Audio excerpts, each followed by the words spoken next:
接下来请收看中嘉新闻。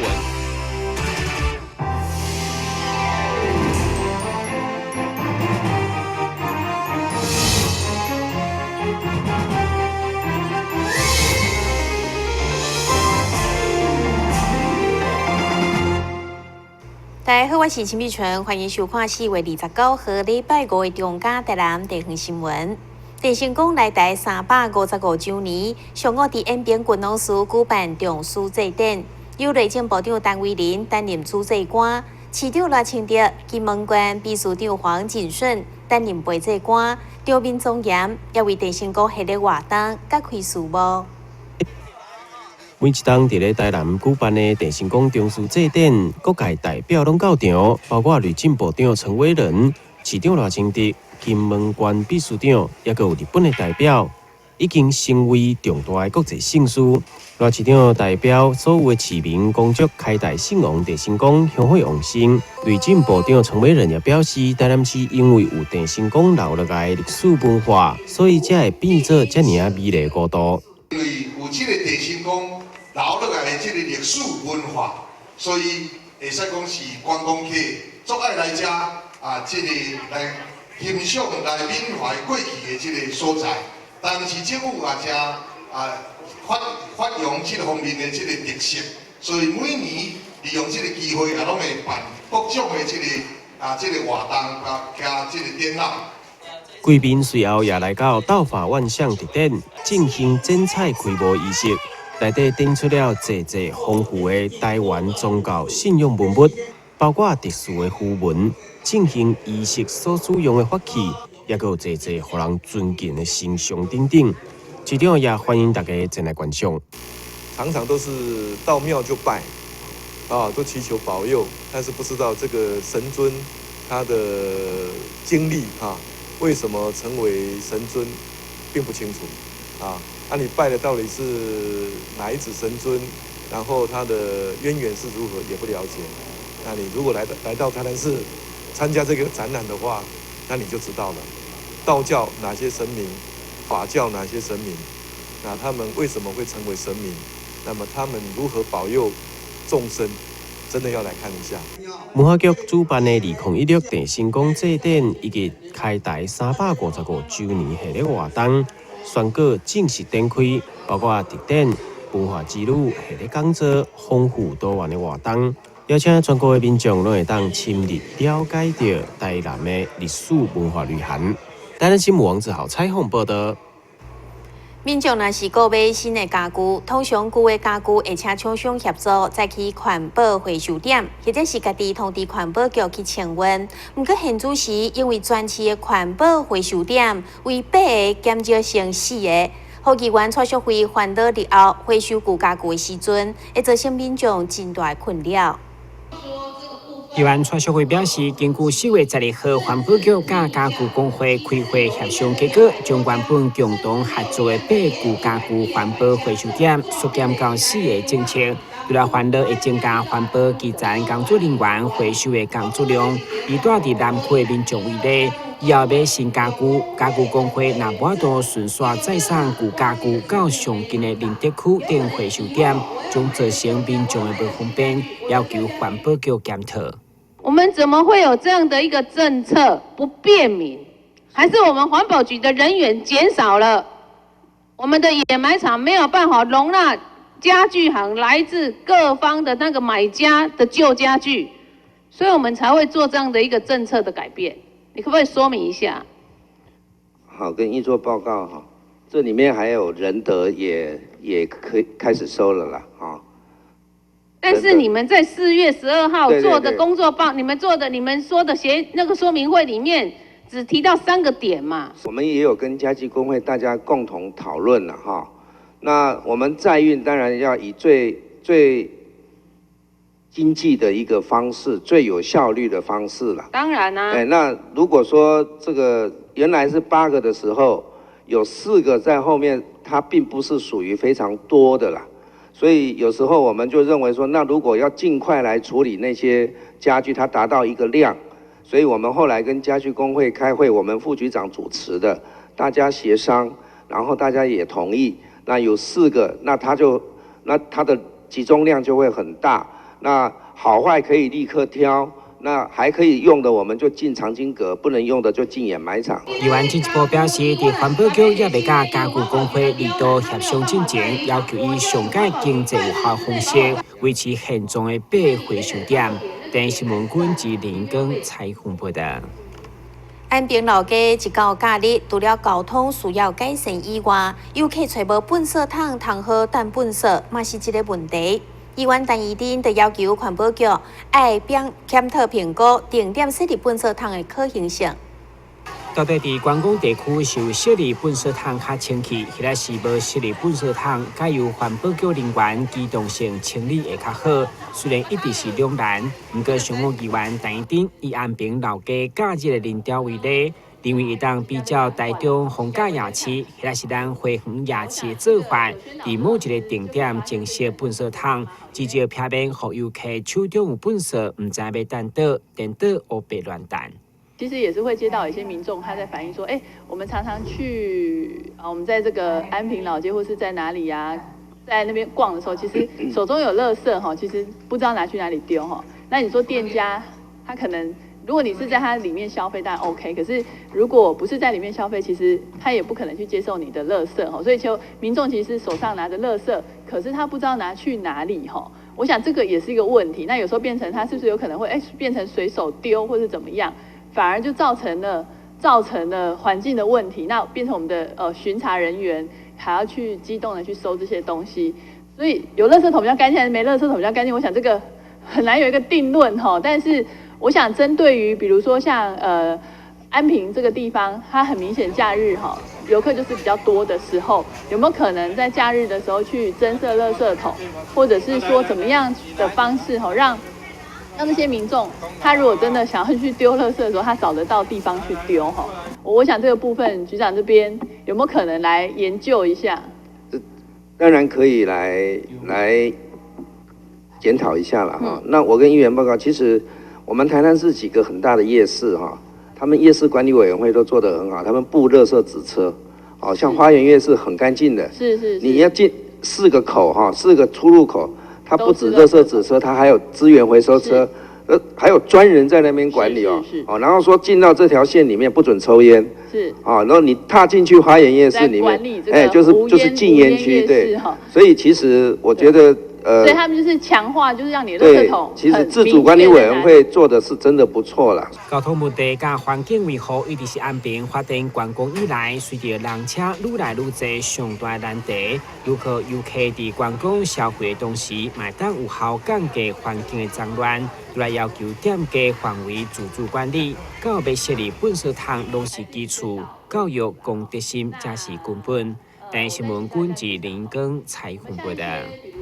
台南市为4月1号开始推动粪扫工作分类的破地啊起早。虽然分类同款是只有分做一般的粪扫、会当回收的粪扫、甲厨余这3大部分。不过实际执行以后，却是问题一大堆。亲像椰子壳，有的清洁人员讲是厨余，有的却讲唔是。某民众把柳丁皮当作是厨余。清洁人员却讲是一般粪扫，所以互民众非常的困扰。议员柯丽丽上午伫议会，就要求环保局爱做检讨。支付环保局对4月1号开始执行破地啊起早强制粪扫分类的计划，不过因为分类的细节说明不足，伫执行过程接受一堆的人员。其中特别是厨余的分类，也分做青甲色的，上届互民众啥拢无。议员柯丽丽伫议会嘛当场甲环保局长客气。柳丁皮是生厨余还是熟厨余？生厨余。是生厨余。柳丁里面的籽跟果泥是生厨余还是熟厨余？生厨余。生厨余又错。议员柯丽丽强调，原本回收政策的美意，特别是厨余的部分，却因为环保局随车检查标准不同，加上部分人员态度不好，也传出拒绝回收。议员强烈要求检讨厨余分类甲相关载运流程。你们在定这个条例非常的简单，你就制定说他煮过跟没有煮过。但是我告诉你，有一些的东西他把它和在一起，你怎么去认定他煮过还是没煮过？问题是，只要那个清运的人员他觉得不开心，他就告诉他说他那个不行，因为猪吃了会更死。如果他放在里面，他认定每个人的判定都不一样，他认为可以倒进去，那他就把它倒进去。那你这样子同样一个街廓，2台垃圾车好了，2台资源回收车好了，所有的我们这些专业人员，他的标准就不一样了。那我请教你，你叫民众如何适从？如何避免和倒一个本色参像咧耍高难度的闯关游戏，而且青甲色的度位分类，并不是中央回收项目，而是咱地方政府家己的规定。不管毛市民批判经济分类的计划是矫枉过正。电新闻军及林根采访报道。休困者马上倒来新闻现场。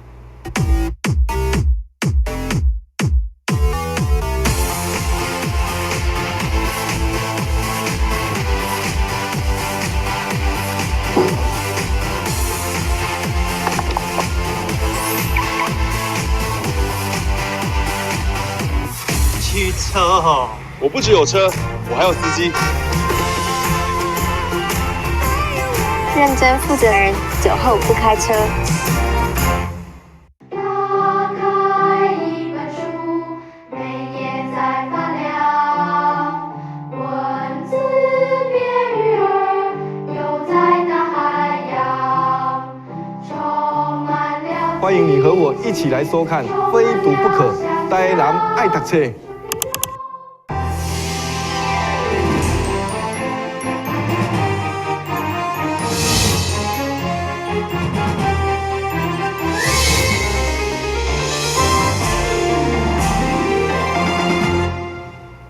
盐埕天后宫庆祝天上圣母圣诞，特别邀请曾经出国表演的大公国小、甲大成国中艺电练队，以及连续3档伫台南市杰出艺文团队的古都木偶剧团来接受，也希望透过优质的表演，带动优质的宗教文化。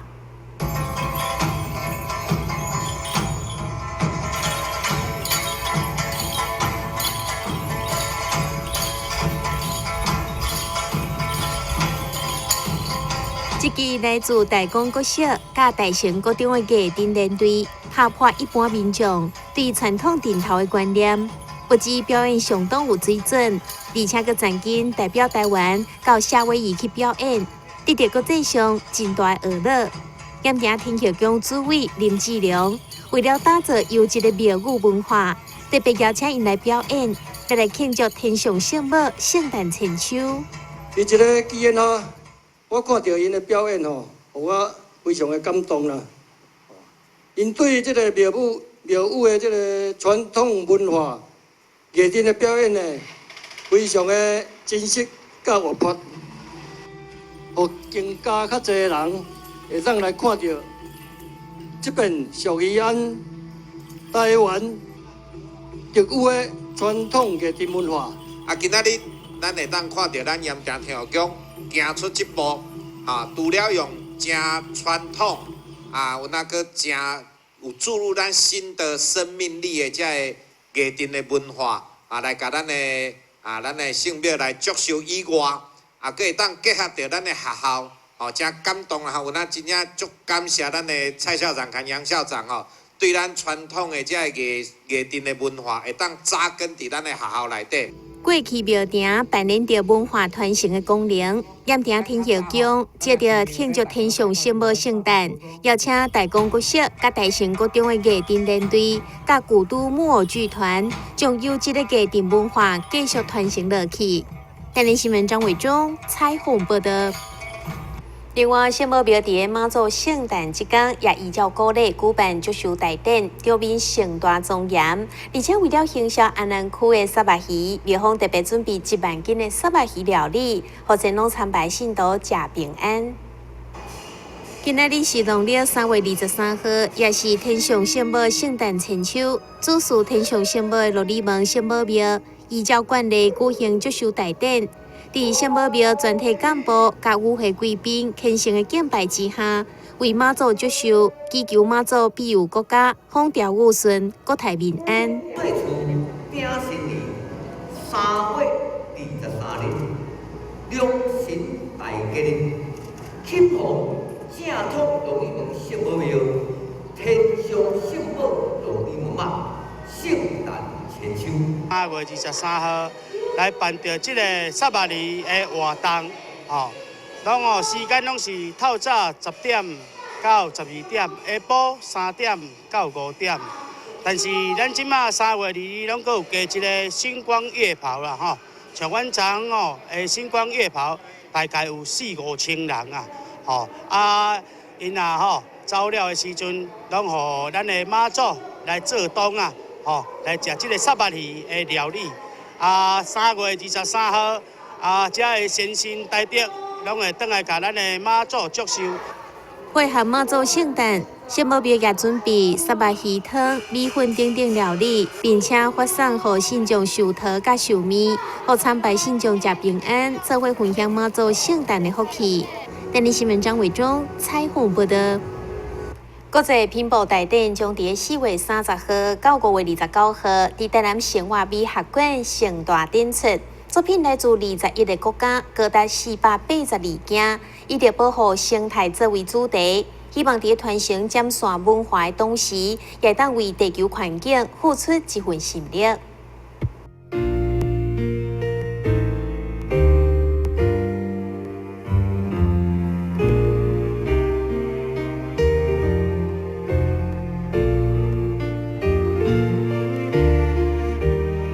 一百个拼布创作拢各有特色，而且纹理、光线、色彩拢有无同款的风格，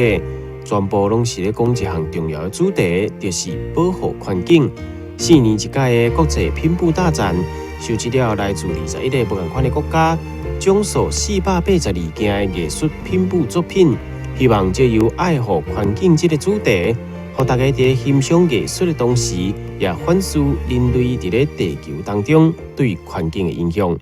专业拼布艺术家他们有做了一个创举，这个创举就是有30位作家，他共同创作了4季这样的主题。那这33位作家是由评选得机会，所才可以一起创作。来自于5大洲里面呢，各选出亚洲、美洲、非洲或者是欧洲，那各占不同的领域里面，都独特说自己的技法，以及它的设计理念，还有它使用的材料不同。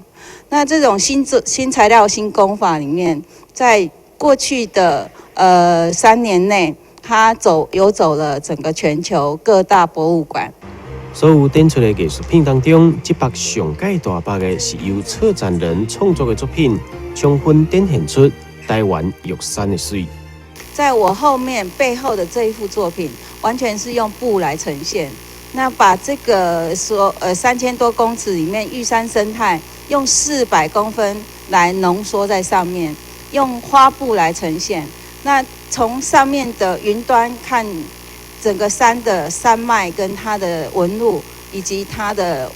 山景的走向，可以知道说我们玉山它有多么美。这届展览当中邀请了来自日本、美国的讲师开设工作坊，让台湾的拼布人会当学到上界新的创作理念。同时也安排了一场体验课程，希望让来参观的民众会当对生活甲人文当中探讨环境恶化的问题，进一步更加爱护地球。台湾新闻网之后采访报道。近年来，政府大力推广妇女朋友饲母年，基美医学中心佮特别成立母婴亲善天赛，由志工进行临床的服务，提供有薪或者是产后的妇女心理支持佮电话追踪，甚至有24点钟的关怀咨询。基美医学中心自1997年成立母婴亲善推动委员会，由妇产部、护理部等单位组成看领域团队，借此营造母婴友善环境，甚至为了推广饲母奶的好处，佮成立母婴亲善天使，提供有薪的妇女也是生产过后的妇女台湾的学习课程以及咨询服务。我们在产前的话，我们有开办了孕妇体适能班，然后还有产前的母乳的一个浸人班，然后还有就是鼓励家人陪产，也开办了家人陪产的一个技能班。那产后的话呢，推动了24小时的亲子同事。那孕妇的体适能班呢，是有鉴于说怀孕过程的一个妇女她因为荷尔蒙的一个调控，所以在生理上跟心理上都有一些不适应的一个状况。那可以借由运动呢，可以让她的生理恢复了一个舒服的一个状况。那在哺乳方面的话，因为怀孕的过程也很担心，说孩子出生之后到底能不能成功的哺乳成功那也有鉴于这样的一个家属，他们也有这样的一个回馈呢。我们在医院也创就是也发展了哺乳技能班就是让孕期的怀孕的妇女跟她的先生或者是家人主要照顾者一块来上课，然后从过程中呢，由护理师教导了哺喂母乳的一个专业职能技巧跟宝宝喂食的一个反应呢，然后让父母亲能够知道说原来喂奶的过程是这样。那当孩子出生之后，我已经学会了这些技巧，我就知道说如何来因应孩子的吸吮过程的一个状况也可以知道怎么样抱孩子哺喂母乳。那先生也可以在从旁协助妈妈在哺乳的时候协助她姿势的调整。基比一下中心自2001年每一档拢以优秀的成绩通过母婴亲善病院认证，个人刷得到国家品质标准，拢是肯定该病院起保令的推动成效。但新闻家山林根采访报道。新闻之后赶快来关心气象。